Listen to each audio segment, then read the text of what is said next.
Hello everyone and welcome to Fluent Financial's What You Should Know for the week of August 2nd. My name is Mike Lanese and I'm your portfolio manager at Fluent Financial.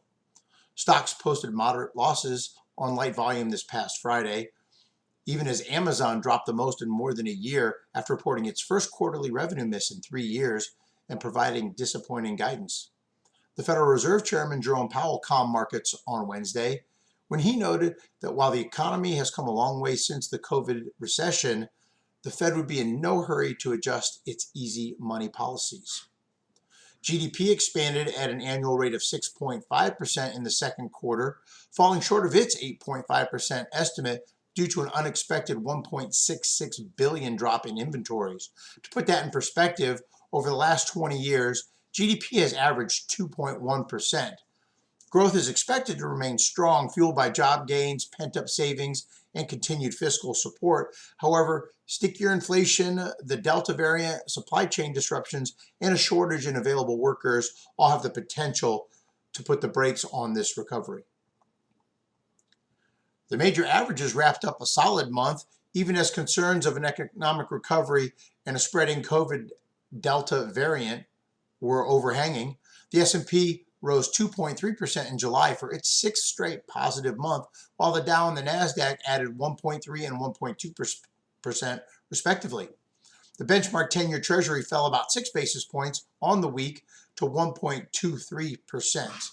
Year to date, the S&P is up 17%, while our 100% equity portfolio, VNO, is up 17.75%.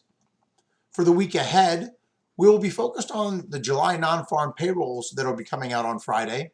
The concern is that if we have a significant jobs beat over the estimate of 875,000, it could lead to a market sell-off, as that might raise concerns that the Feds might raise interest rates.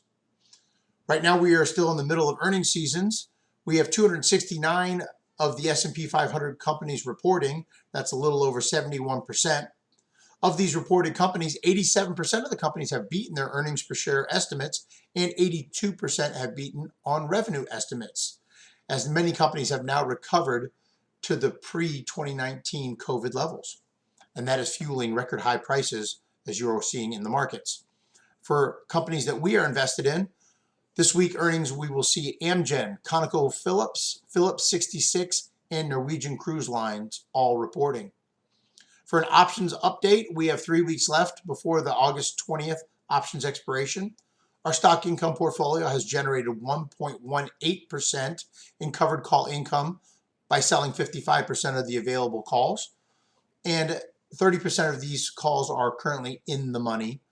And the portfolio is up 3.29% the first 2 weeks of the 5-week session versus the S&P up 1.5% during this same time period.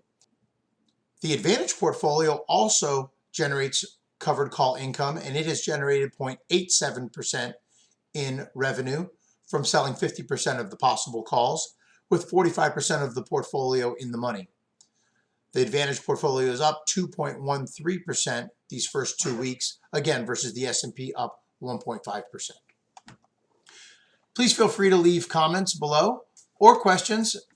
Please click the like button and share this commentary if you feel that it was informative. You may also subscribe to our YouTube channel and visit our fluentfinancial.com website for further information. As always, thank you for tuning in and have a great week.